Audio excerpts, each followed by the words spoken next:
Hello, everyone, and welcome to today's webinar, where we'll be talking all about neurolearning with our friends and partners from Elm Learning. Before we dive into the content for today, I just want to quickly introduce myself. My name is Audrey Morris, and I am the Marketing Programs Manager here at Intellum. And I have the pleasure of introducing you both to both Paul and Brad from Elm Learning today. But before we dive into the content, I want to quickly cover off a few housekeeping items. So the first and foremost thing is that this webinar is being recorded. So if you need to jump early or if you are excited to hear something repeated, don't worry, the link to the recording will end up in your inbox following this session. Next, if you require closed captions, those are available to you at the bottom of your screen. So you'll look to the bottom toolbar of your screen and you'll see the CC cap icon there, which is the closed captioning. All right, the chat is live, it's open. We want to hear from you. We'd love to hear where you're tuning in from, what you're most excited to learn from today's session. So feel free to place any commentary or reactions or excitement in the chat. We also have a Q&A box. So if you have questions throughout the session, please send those to the Q&A box. We don't want them getting lost in the chat. And lastly, we are going to prompt you with a survey at the end of this webinar. The reason for that, we want to make sure we're hearing all the feedback that we can to ensure that the content that we deliver to you through these webinars is both relevant and meaningful for your time.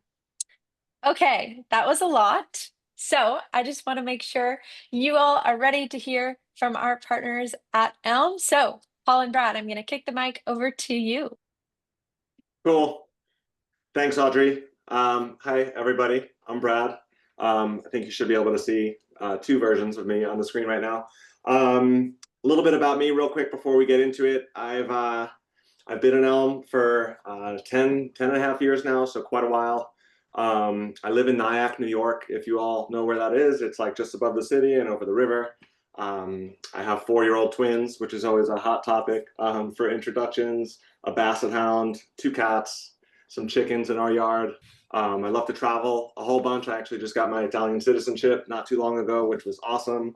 But then tying it back to why we're here, like I said, I've been at Elm for a while. So I'm the sales guy at Elm.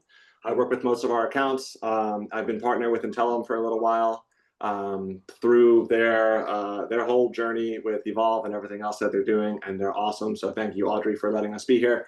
But yeah, when they reached out to us for the webinar, I was just excited and happy to help and share a little bit about what we're doing and what we feel has been one of our I don't know, core differentiators in terms of the value that we bring to the e-learning process. So we're going to talk about that today with Neurolearning.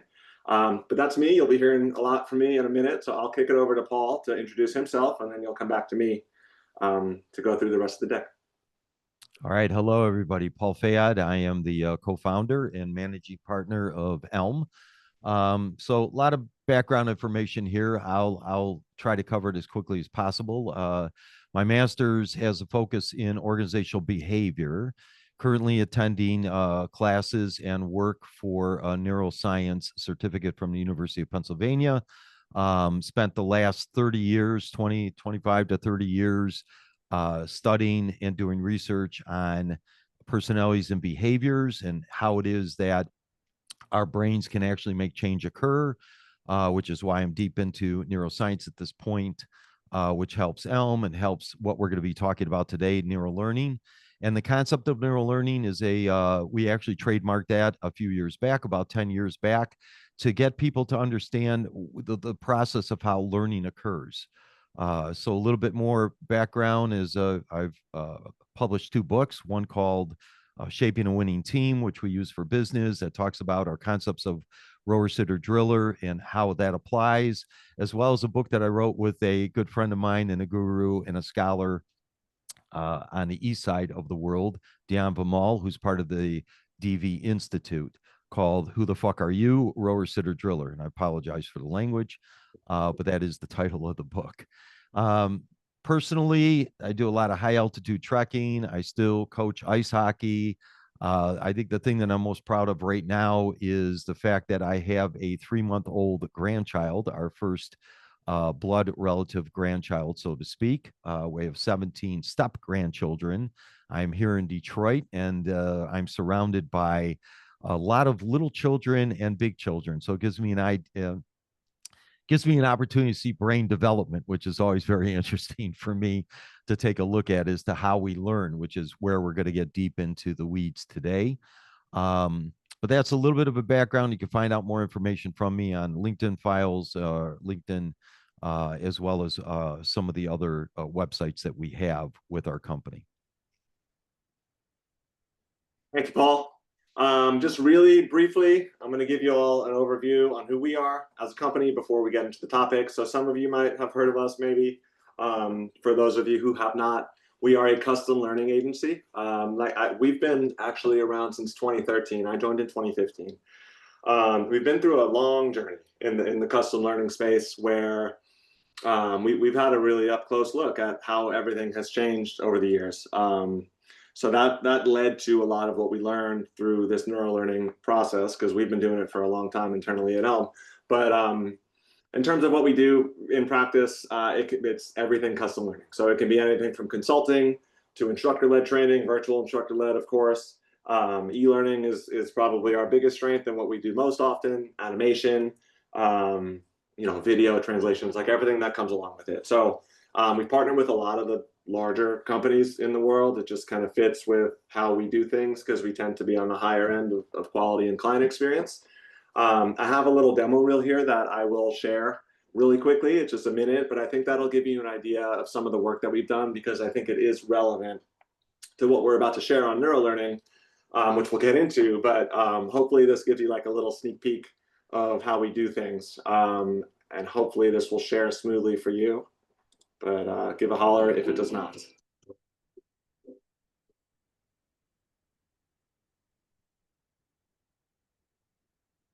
Not hearing the audio. No, that's okay. It's just music. Mm.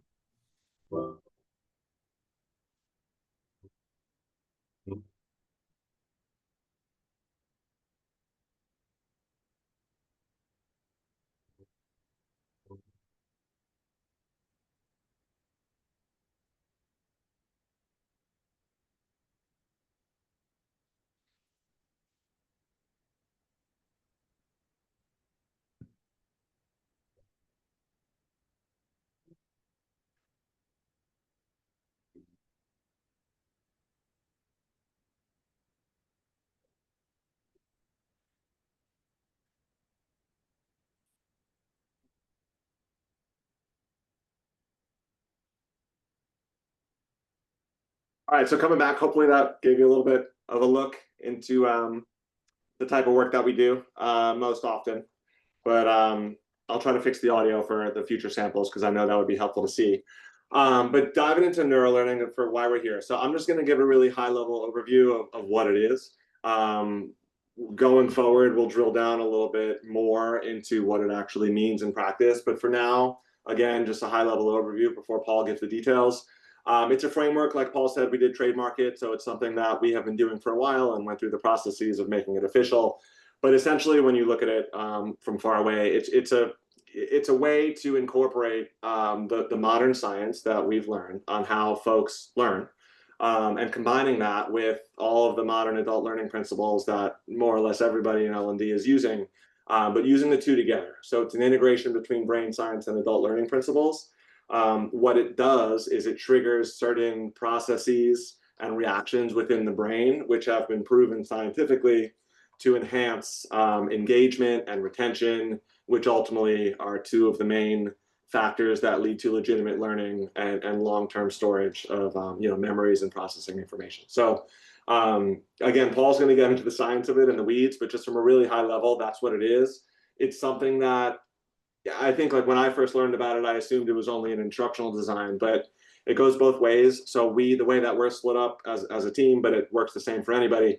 We have the instructional design side of things, which we call learning experience design, and then we have creative, and it applies to both. And that, I think, is something that's helpful to understand up front. It's not just in how you craft the content or structure things on the back end, but it also applies to visual design, and the different techniques that you use, and even the illustrations that you draw, just all sorts of techniques that come together holistically from a learner's perspective to help, of course, better engage them. But realistically, these days, with the amount of training that people get, We just want to minimize friction when folks are taking trainings. So in our opinion, this is a really good way to do it. And even like subconsciously, whether they know it or not, it's doing stuff within their brain that will help them learn more effectively, which is ultimately the point of what we do. So like I said, we did kind of drill it down into a couple pillars is what we call them, which we feel are a little easier to understand than the weeds of the science behind it. We're going to get into these later, and I'm going to show some samples of how we've applied these within the learning that we've created, but you can see them on the screen. I'll read through them anyway. Make them feel, make it relevant, create an inclusive space, guide their experience, make it bite-sized, and spark action.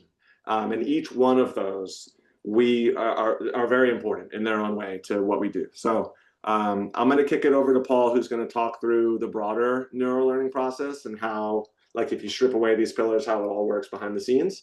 And then we'll come back to these and we'll share some samples so you can see what we've done within some of the courses that we've built to apply it to hopefully help you do the same thing with your trainings. All right. Thank you. Thank you so much, Brad. So, in order to be able to get people to understand and to learn, in the past, we never really looked at the process that occurs within our brains.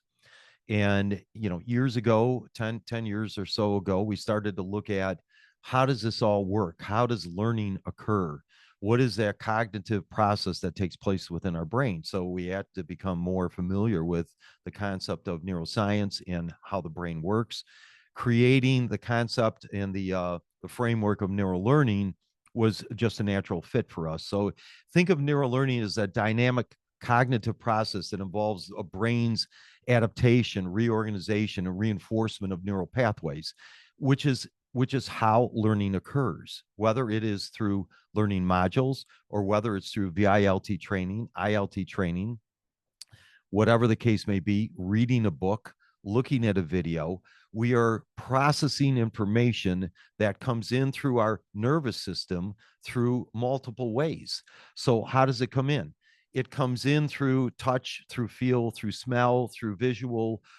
So all of these things are so important in the process of understanding how it is that we capture information in our brain and then utilize that information to actually change through neuroplasticity, maybe old memories or old learning, which is definitely old memories, as we now know, into new memories, new learning. And knowing that we're not producing new neural pathways like we did when we were younger, below the age of 20, so to speak, or below the age of even 14 or 15, we're actually overlaying on those old memories, new memories, which is how new learning occurs, which is why it's so difficult for somebody who only spoke one language, English, their entire life. And now at 40 years old or 50 years old, they decide that they want to learn a new language. And why is it so difficult now? But it wasn't difficult when we were children. Pathways are set and areas of our brain close off if they're not used. So some pathways become smaller, less important. Other pathways become more important because we use them on a regular basis. So then we begin to understand through neuroscience the whole idea that parts of our brain, like the limbic system, is very involved. The hippocampus for short-term memory, the amygdala, which spikes fear and anxiety and all sorts of things within us that may keep us from actually learning if it interferes with something that we have learned in the past.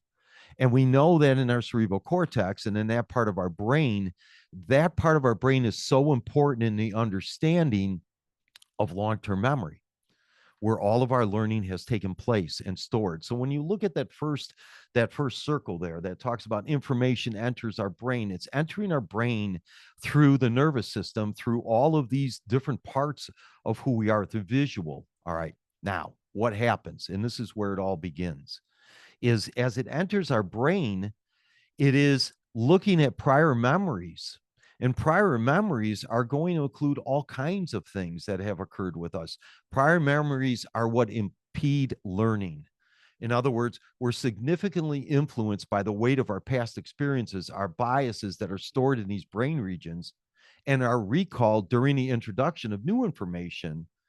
So what ends up happening is we've begun to learn through neurobiology and through neurosciences that there's a reason why change is difficult to take place. Transformation is difficult to take place. So the limbic system is responsible for controlling the emotional drives and that memory information. So if it's something that is a bias to us and it triggers us, then that limbic system is going to keep us from creating that new overlay on prior neural pathways. So what is influencing us when we start to look at all these things that can stop us from actually learning? We're looking at personalities. So our personality plays a big part because it's genetic. And we now know, and we've known for quite a long period of time, that genetically our personalities don't change over time. They change very minimally. All right. So we're talking about agreeableness, perspective taking, emotional intelligence, empathy, proactiveness. These are, conscientiousness. These are areas of our brain that we've inherited that really keep us in a loop in some cases. We look at culture, such as values, ideologies, and customs that have occurred during our development of these neural pathways when we are children, brought up in specific families in specific parts of the world, right? So we look at biases, and research has indicated that negative events are more deeply embedded in our memories than positive experiences. All right. So this negativity bias keeps us from taking on new information if we view it to be something that is not important to us. So as all these, our beliefs are a big part of it. Think of it, the concept of beliefs, our core beliefs, that encompasses various dimensions, religious convictions, things like that. I always tell people, I lecture at a lot of universities in Canada, here in the United States, and overseas in Hong Kong, with MBA programs, working with the professors that have become partners of mine in learning and studying the whole concept. And we always talk about the concept of religion. Religion is based on geographic. We do not choose our religion. Think of it that way. We don't choose our religion. We are brought up in a religious family. So, and it depends on geography. If I'm brought up in Saudi Arabia, then I am a Muslim, more than likely. If I'm brought up in India, more than likely Hindu. Shinto, if I'm brought up in Japan. Why is this all important? Because these form the bases of what we believe in, and our beliefs and our cultures and all of it in our personalities, all of it influences our behaviors. And our behaviors are part of how it is that we learn. So this information processing is taking place every day, every new thing that we see, that we see on TV. We're going through new e-learning modules. We're taking a look at videos. All of these, as this information enters our brain, is being influenced by our past memories, which are stored in our cerebral cortex, which are stored in parts of our brain that are embedded. So these pathways, in order for them to be able to change and accept new learning, it's got to be dynamic. It's got to be something that interests me. It has to be something that cuts through a lot of the noise that's out there. It has to create a desire for me to say, this makes sense. Think about it. Now we can stream and look at movies, and we're in Netflix and the different types of video streaming services that we have. We can look at a video or a movie for the first 3 or 4 minutes and make a decision at that point. Do I want to continue to look at this movie? Do I want to really look at this episode? My wife and I were watching TV last night, and we went to a new streaming service, and we were looking at a particular episode, and we decided that it wasn't for us, and we turned it off. So what influenced us in that? Our beliefs, our culture, our personality, the information, our biases. Maybe I didn't like the actor or the actress that was on there.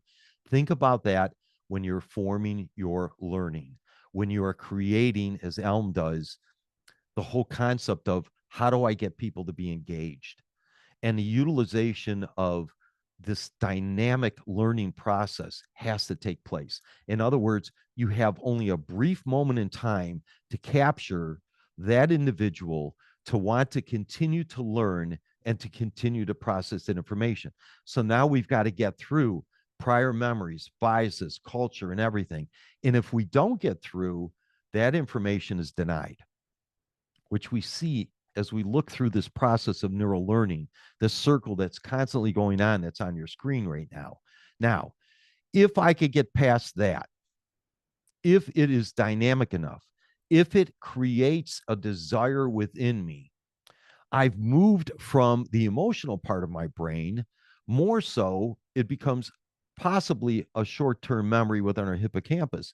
But in order for me to really lock it in to the future of what it is that I believe, understand, and as part of my learning, and overlay through neuroplasticity those old neural pathways that are established, then I have to focus. I have to listen. I have to ask questions. I have to create a space to say that this is important for me. Now, when we learn, and in order for it to move into that part of our brain, focus is extremely important. How do I get people to focus on new learning? How do I get people to look at these e-learning modules and say, okay, that's why it has to be dynamic, changing every so many seconds, why we use animation and why we use different parts to capture the attention, why we ask questions in our e-learning modules, and why at this point in time in a lot of the modules that we're using, we use AI so that it can actually respond to the questions in real time based on what it is that we fed in there. So how do we take all this new creativity through AI and through all the processing that we do to keep people in that space and understanding it? Because the longer they stay there, the more it becomes part of their short-term memory, the more it has an opportunity through practice and repetition to become part of their long-term memory, which is in that part of our brain that creates that neuroplasticity that overlays those old neural pathways that we thought were the right learning processes, was the right learning that I learned. Okay, now, huge process, the concept of neural learning. And in understanding that at that moment, if I've lost their focus, if they're not listening, if it isn't creative enough, if the inquiry isn't in proper parts of the learning process to where they have to respond to it, what ends up happening is once again the information's denied. You start to see how important it is. So I have to, right from the beginning, understand that I am going up against personalities, culture, beliefs, biases. I have to have neutral. I have to provide something that's exciting. Animation, questions, learning, all of those things has to take place in order for me to capture that individual, to be able to take it and not just say, hey, I saw an e-learning module, I saw a video, I saw a webinar, I saw a podcast, but how does it become a part of their memory? How does it become a part of their learning so that it maintains there for the long term, that it becomes a learning that I can apply? So I do a lot of leadership training and a lot of leadership development. And I'm constantly looking at why it is that some people will attend the same classes that I teach, but walk away with more information than others. Why some people 20 minutes later can't remember the first 15 minutes of this webinar because focus is lost, or because they're being interrupted, or whatever the case may be, or there is no desire, or maybe you don't like my beard, or whatever the case might be, that will take you away from being able to absorb that information as a part of a new learning experience. And we as teachers and as learners and as people that are creating these modules, this leadership training, any type of training, especially training that may be boring in some ways, create an environment for learning is so important, especially nowadays when focus and attention can be easily lost. All right, now it's moved in my short-term memory. And maybe now you're thinking, wow, this is really interesting. And I really need to do more research on it. And I really need to practice this. And maybe I need to take a look heavily at when we create these modules to have more animation and have that interactive AI that asks that inquiry where I could get live responses and live answers. Then it becomes a part of, I need to learn. And when we do that, we now have created these new long-term memories. But this is through repetition. So I do an e-learning module and it was really exciting and it stimulated something and I've stored it into my hippocampus. But now I've got to get it over to that long-term memory area of my cerebral cortex, right? That part of my brain that is going to provide me with this as a conscious review when I need to use it. So now I'm looking at consciousness and unconsciousness. And we now know for a fact that the majority of our life is both unconscious and subconscious. We have already made up our mind as to how we're going to react and all the things that we're supposed to do on a regular basis. So that's already done. That information is already stored there, which means I'm looking at things unconsciously and making decisions based on that. But if I can turn that off and become conscious, and conscious comes through desire, consciousness comes through that learning process that is based on I need this information. So now I'm conscious. And now through repetition, I become not only conscious, but I become very good at doing it. I've now learned the ability to do it. So competency becomes important. And with competency and consciousness, I can utilize that information, right, on a regular basis for anything that I need to do. It becomes an overlay, neuroplasticity over old pathways that gives me the opportunity to see that new learning, I can actually use it. And in turn, it becomes unconscious again. In other words, it's easy to use, it's easy to understand, and I can apply it on a regular basis.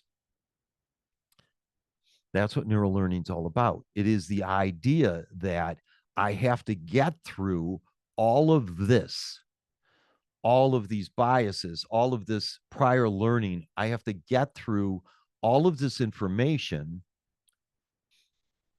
before it can even be applied. So when I think of the concept of neurolearning and I think of the concept of neuroplasticity and I think of the concept of conscious learning and all of these things, I have to be able to create an opportunity for that person to have a desire to be able to say, I need this learning.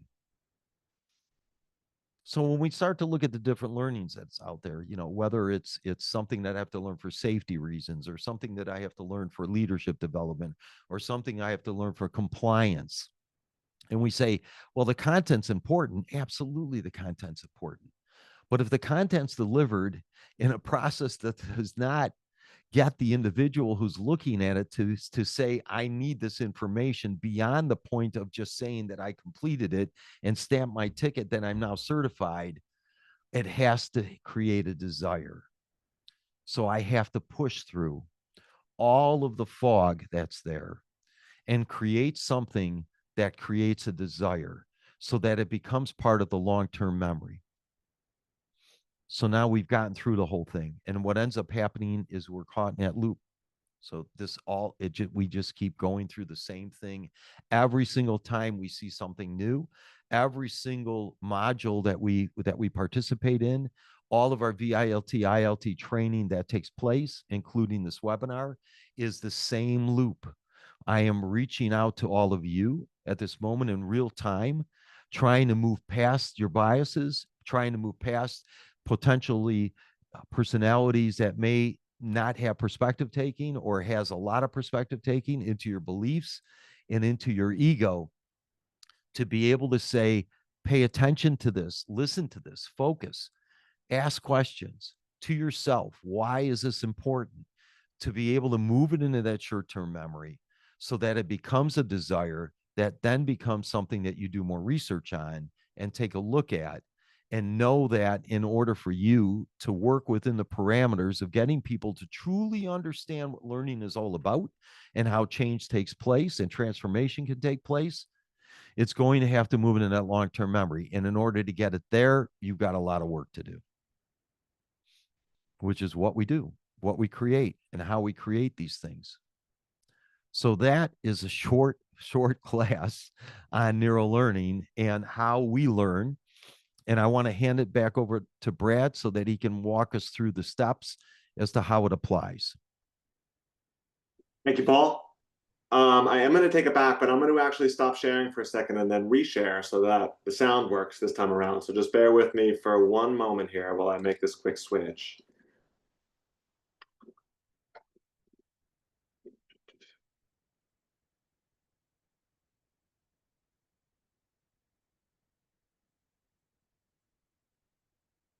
Okay. You don't see the screen though, do you? Paul, I'm looking at you. Not yet. Oh, yeah, interesting. Okay.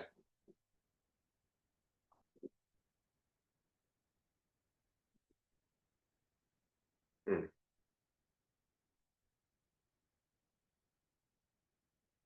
Yeah, still not yet. Yeah.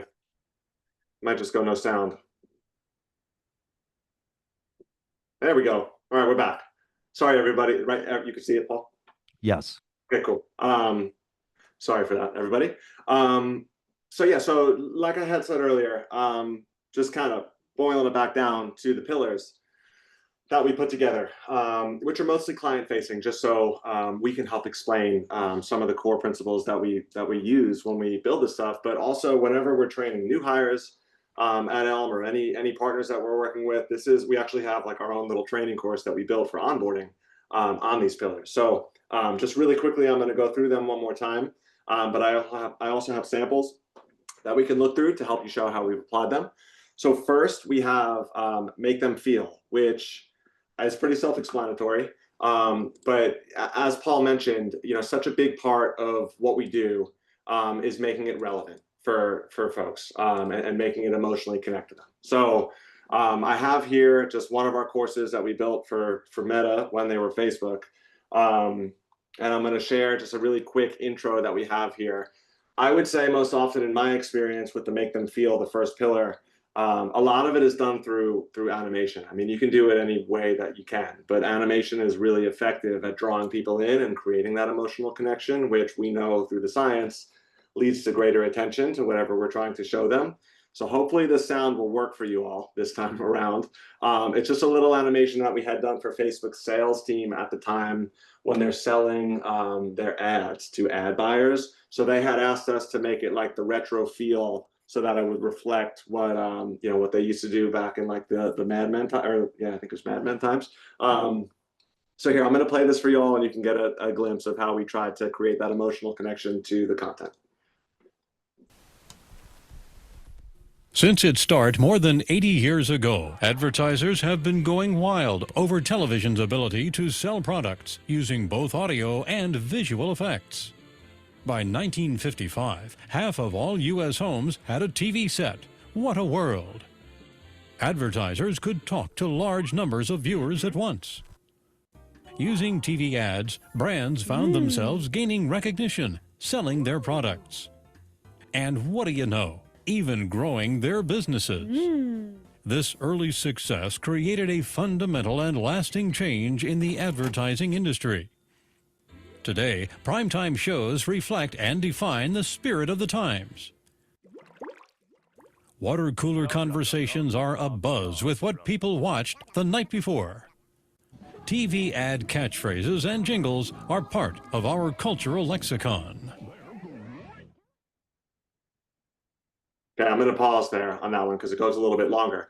But one thing that I wanted to mention with the make them feel is storytelling is such a huge component in how we can do that. I'm sure everybody here knows that. But when you combine storytelling with animation, it's a really nice way to get through to people. So hopefully that gave you a little bit of an idea on how we've used animation within courses to create like more of an emotional connection to the stories that we're trying to tell. Very often to help learners right off the bat understand what's in it for them and why they should care, because they need to know that, as Paul mentioned, to continue through the training with any sort of purpose. So that's pillar number one, is make them feel. Pillar number two is make it relevant, which, I mean, a lot of these are pretty straightforward and self-explanatory.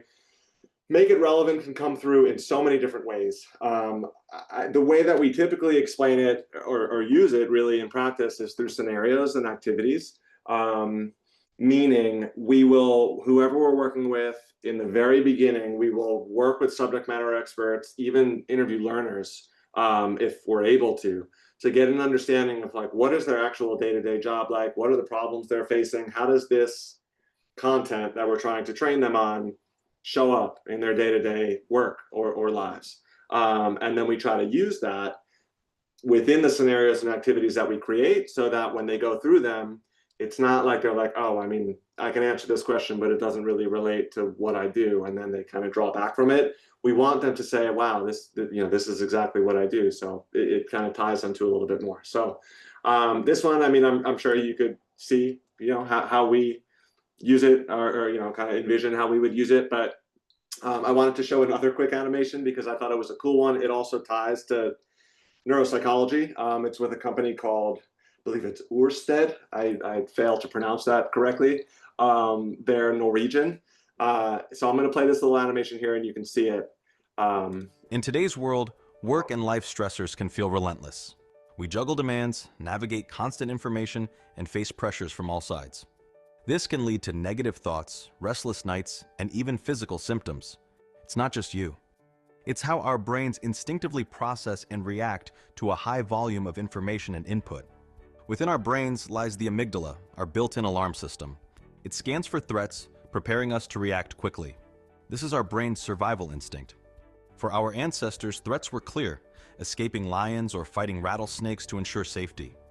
These physical instincts still protect us today, such as when we instinctively brake to avoid a car coming too close. However, today's threats are more complex, often being mental rather than physical. Global events, technological advancements, constant information flow. These are the modern threats. Our brains struggle to process this complexity. This imbalance comes to show in different ways. The most common ways of reacting to stress are the 4 Fs. We either fight, flight, freeze, or fawn. And sometimes we react with a mix of all 4. The 4 Fs are the brain's natural protective mechanism, positively guiding our body to respond effectively to perceived threats. By understanding our natural stress responses, we understand ourselves better, making us able to react to our signs of stress. By prioritizing mental health, you not only support yourself and your team, but also play a crucial role in strengthening our organization. So that, again, obviously was an animation, which we love to use here at Elm. I will pause here to let you know, if you're not already familiar with it, most of these samples that I'm showing are within Evolve, which a little shout out to Intellum. They purchased that tool years ago. I'm not sure when it was, but we had been using it actually before then, and that's one of the things that connected us as partners. It's a really great tool if you don't know about it. We love it. It's very, as you can see, it's very similar to Articulate Rise, if you're familiar with that.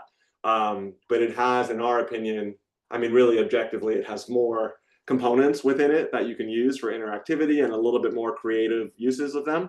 So we like to use it as almost like a half step above Rise when you want that sort of vertical experience and responsive and all the great things that Rise does.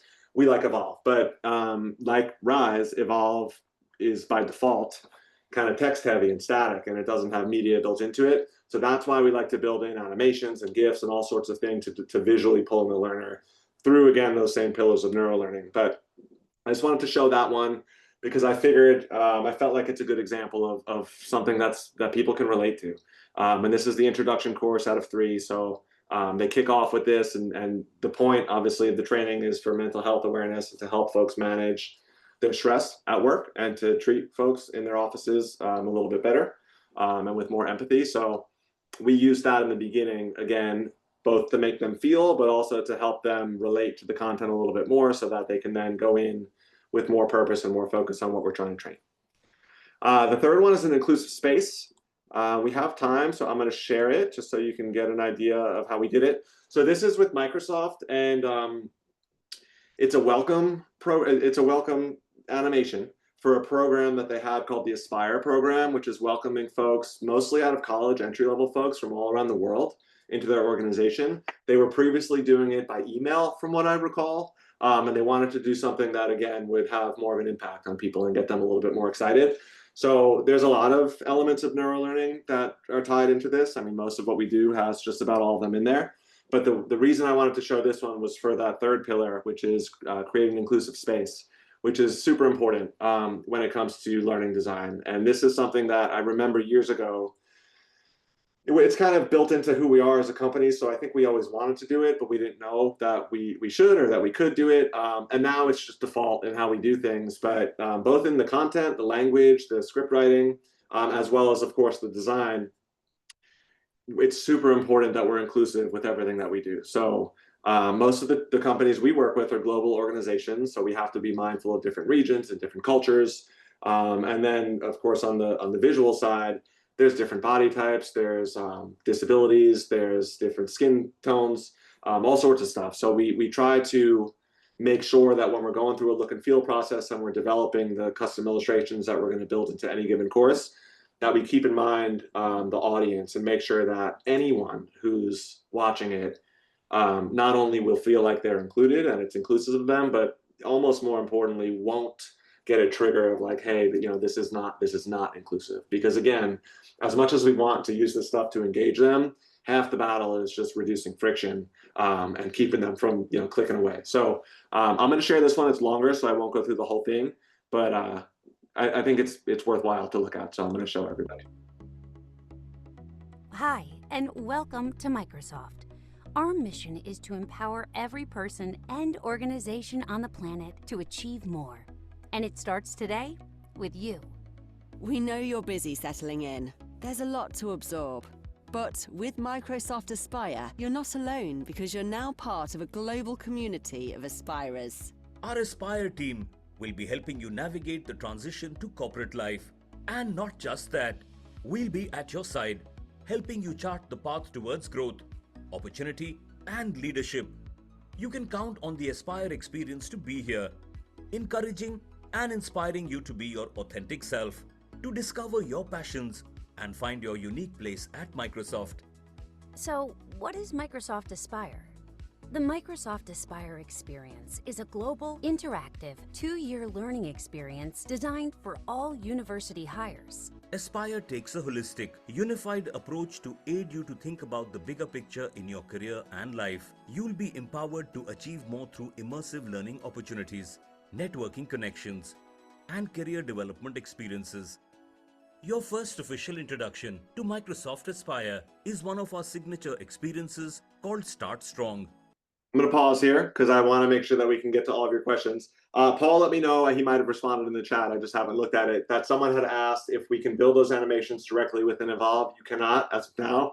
Audrey might know something that's coming around the corner, but what we do is we build them in any other tool, really. It's the way that I explain it to folks is it's almost like it allows you to create a little portal within the course so that you can access anything else that you've built externally within the course itself. So it's not like, I mean, you can see from any of these courses, it's not like you have to go to another window. I just happen to be showing them there. This is using Adobe After Effects. That's what we like to use for animations, but you can use Beyond, Powtoon, Synthesia, which a lot of folks are using now. You can pull videos in. You can do it's called an iframe. It's this little rectangle here, and you can pull in more or less anything you want. So we like to do that as often as we can and as often as budget allows it, because it really helps break up the course. It makes it more dynamic, and it accomplishes a lot of the the principles of neurolearning to help pull people in. So hopefully that helped. Another thing that I didn't mention when I was sharing it is, and I'm sure you noticed, hopefully, the different voice accents. That's not something that we do all the time, but again, with this program being global and Microsoft having so many diverse hires, they were willing to do what we had recommended, which is use multiple voiceover talents from around the world. So it's not just a male-female thing, it's different accents, as I'm sure that you heard, which, again, you just hope to have some learners who are, from another part of the world feel a little bit more included, like it was built for them too, which is what that whole pillar is all about, of creating an inclusive space. I'm gonna speed through these next three because I want to leave a lot of time for questions, because that's often the most important part to make sure you get what you needed out of this webinar. So guide your experience. This is, again, something that's more or less straightforward, but when folks are taking learning, if there's a lot of content, it's going to be a long course. And I'll get to the next one too, I guess, in this little blurb, even if we're breaking it up, which we are always doing to make it bite-sized, because that's important to respect people's time and their attention spans. it's really helpful to create what we call signposts so that they know where they are in the experience. They know, how much time is left, where they're going to take a break, etc. It just it's like chapters within the book is how I relate to it. It's nice to know like when the chapter ends, so I can almost like mentally commit to getting there. Really easy technique that you can build into these courses. This is another course. This is also Evolve. Obviously, you have the menu over here, which you can use pretty often. This is just a little intro. That's why it was so short. This is an example of a GIF, by the way. It's something that we like to pull in, again, for the visual aspect to engage people and make them feel a little bit. But you'll see right here, this is the intro module. It explains like what this course is about, what the objectives are. And then this is what I wanted to share, which is the sort of signposting that I was referencing earlier to help guide their experience. So they know, here I am in the orientation. I'm going to move through these chapters and it will show them as they get there. Like obviously this changes as they get into the subsequent modules, so that they know which module they're at and what they're going to be doing in this chapter, and then what they're going to be learning in the future. So really easy technique to just help, again, increase your chances of folks paying attention and not clicking away, which is the battle, I think, that a lot of folks fight who are creating learning. So bite size is the fifth one. Make it bite size.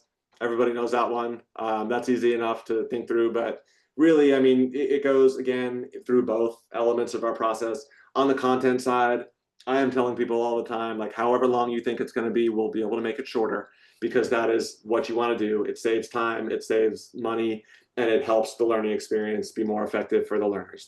Nobody has a long attention span these days. They're not going to stick around for very long. You could see from those animations that I shared, they're like max 2 minutes, and that's even pushing it. We try to keep it under 90 seconds. But within the context of a module, again, this is that same one that I shared earlier, or a course rather, you can use that menu as I had showed in some of these other ones. This one actually doesn't have it because it's a sample, but it's usually on the top left or top right to break up the chapters and just give them little points to break. Or even without the menu, you just break the content out.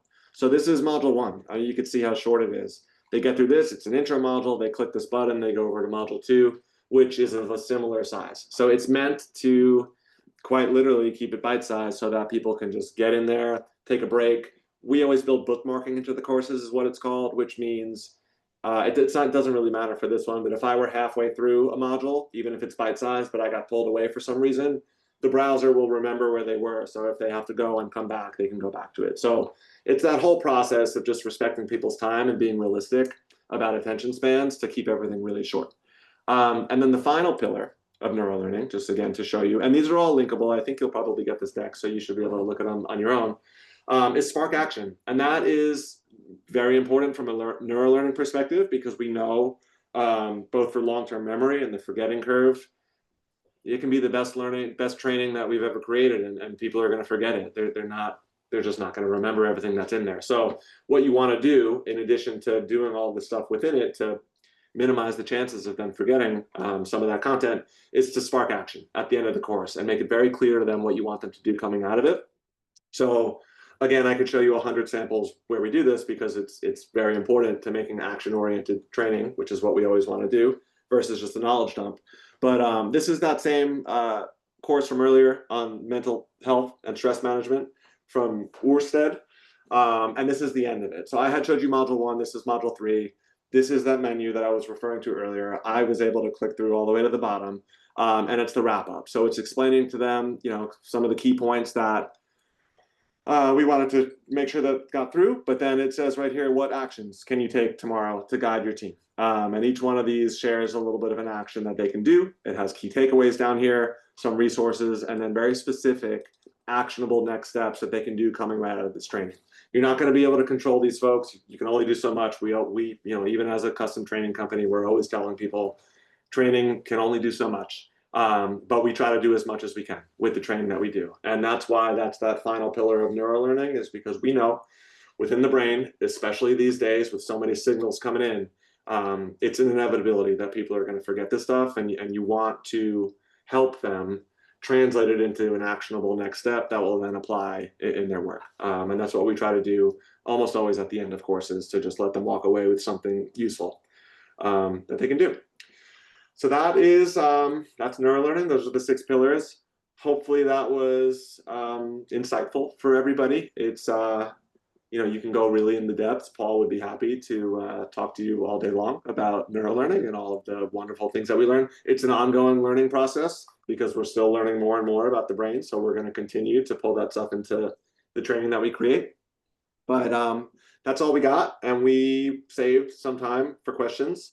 So I'm going to go through them. Paul, I know you've been, or Audrey, maybe even. I mean, I haven't been looking at the chat, so I'm just catching up. Yes. Let me go ahead and ask a few questions. And first, just want to say thank you both, Paul, for the deep dive in the micro course, if we can call it that, of neurolearning, and Brad for showing so many awesome examples.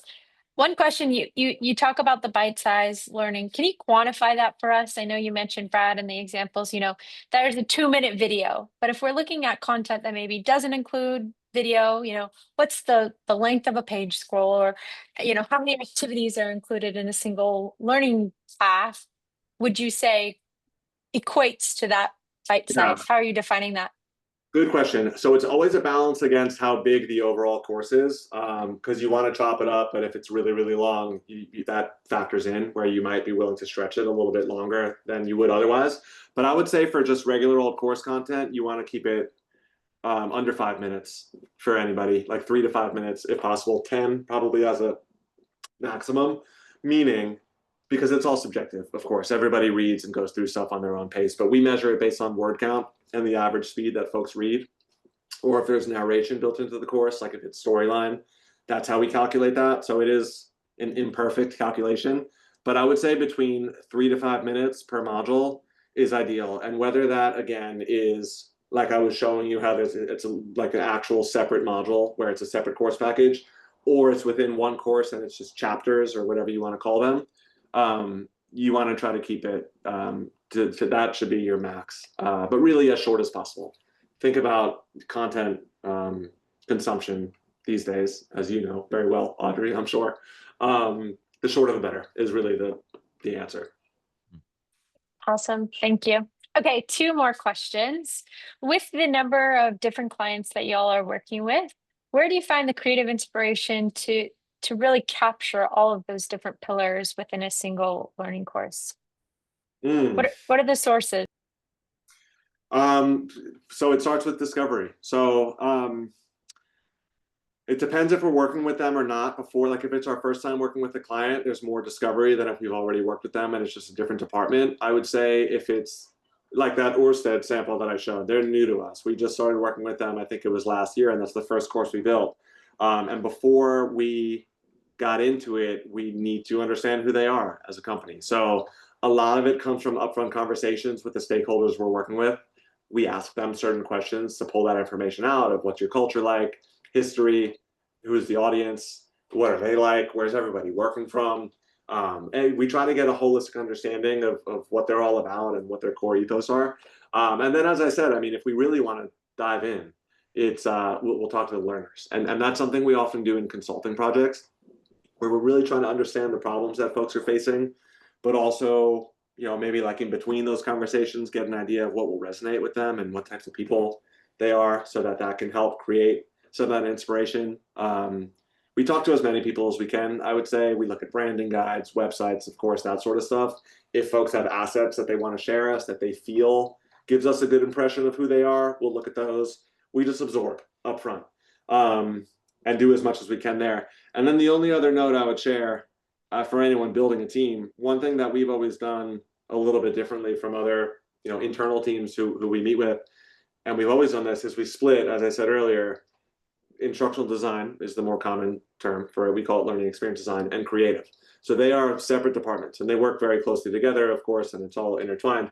But the creatives are creatives. They're not, with respect to instructional designers who are amazing at everything that they do, they tend to be a little bit more analytical, whereas creative folks are just, that's who they are. That's how their brains are wired. So I think they have an advantage in what they do to very quickly be able to figure that out and like receive inspiration a little bit more and translate it to something that reflects it within what we do. So, I mean, I would attribute a good amount of the quality of the creative design to the team itself and their skill set of just being true designers who learned how to apply that to the learning design, because it just comes naturally to them.